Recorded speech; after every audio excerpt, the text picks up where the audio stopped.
Что произойдет относительно внимания людей, если просто идти по городу и чихать от аллергии? Внимание и реакция людей будут несколько различаться в зависимости от контекста. В целом, люди могут заметить и, возможно, проявить беспокойство или любопытство, особенно если чихание частое и громкое. Чихание на публике часто привлекает внимание, поскольку это видимая и слышимая реакция организма.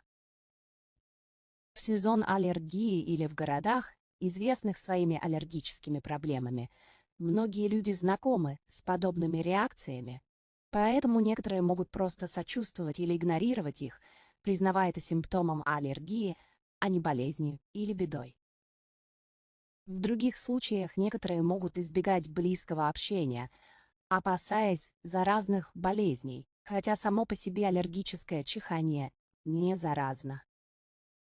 Если чихание кажется неконтролируемым или сопровождается видимым дискомфортом, люди могут предложить помощь или спросить, все ли с вами в порядке. Люди обычно более терпимы и понятливы, если ясно, что чихание вызвано аллергией, а не простудой или гриппом. Особенно в городах, где распространена аллергия на пыльцу. Однако в тесной толпе повторное чихание может вызвать легкий дискомфорт или раздражение у окружающих из-за шума и кажущейся помехи.